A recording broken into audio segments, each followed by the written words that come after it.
In the next decade, close to 800,000 children with autism will enter adulthood and need supports and services. These students will age out of the school system and need to begin their transitions into adulthood. There are options for students with autism after they complete secondary school, including college programs specifically for students with autism. Schools and programs like the Adelphi University Bridges program in New York and the University of Alabama ASD Transition and Support Program help students on the spectrum transition and adapt into an adult life or a higher education focused on being an individual. Many students with autism, however, don't have the luxury of being able to go to college or even live outside the home they grew up in. It's often that adults on the spectrum aren't able to receive services or supports because they aren't eligible for it, due to their IQ being too high. But what exactly is autism, or more specifically, autism spectrum disorder? People with autism spectrum disorder are characterized by two main symptoms: social and communication deficits, and restrictive and repetitive behaviors, interests, and activities. Autism spectrum disorder, or ASD for short, is a spectrum disorder because of how wide the range of individuals living with it is. As the saying goes, if you've met one person with autism, you've met one person with autism. The CDC in 2014 stated that 1 in 68 children is classified as having autism spectrum disorder. A 2011 National Longitudinal Transition Study indicates that 29% of young adults with ASD within their first 8 years after high school have never experienced employment training, or post-secondary education. This represents the least productive community engagement of any disability category. There is a real lack of research focused on effective interventions and instructional techniques to ensure positive outcomes for students with ASD. So the question is, what instructional methods and interventions can we use to ensure that students with ASD are not only maintaining the skills and knowledge they learned in school, but are able to work towards being an independent person to the best of their abilities?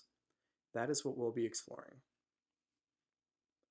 One issue that students with ASD face is that many of them, approximately 33 to 55%, don't use functional speech as their primary method of communication.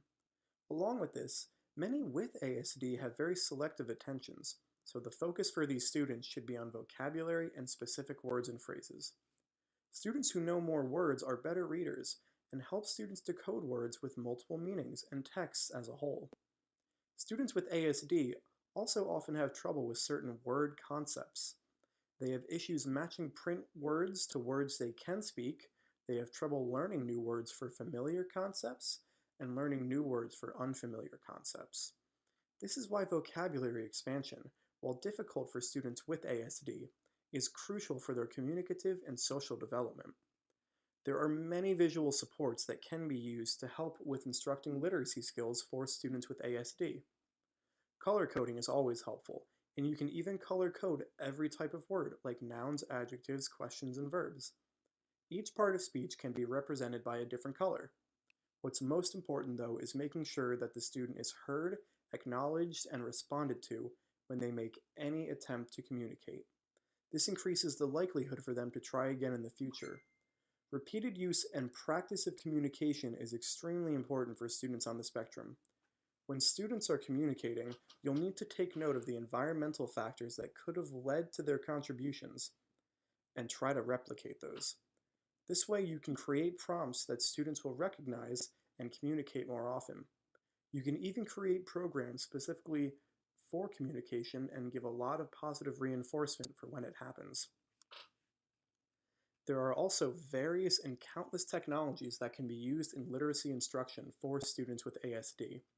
Communication builders and advanced multimedia devices are used to help students build sentences using pictures on a screen that they tap and use to form sentences.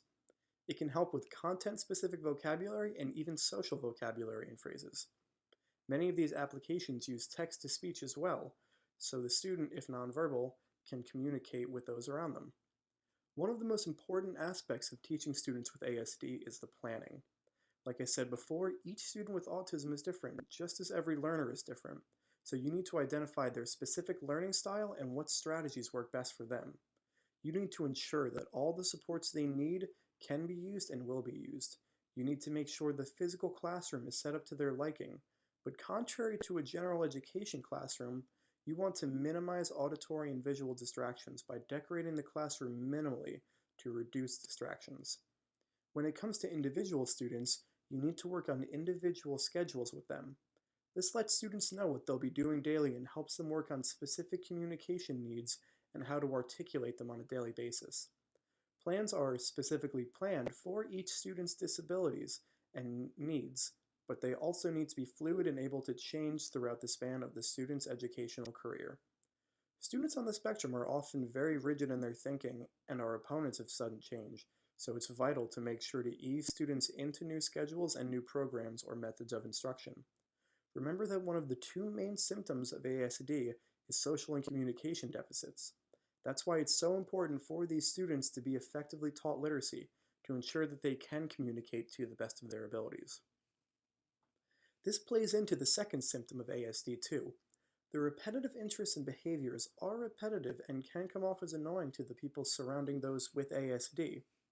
However, the activity or interest they repeat so frequently can become a strength in their life. Take Doug, who took his love of vacuum cleaners to a whole new level. Housekeeping. 1, 2, 3, 4, 5, 6, 7, 8, 9, 10. Housekeeping.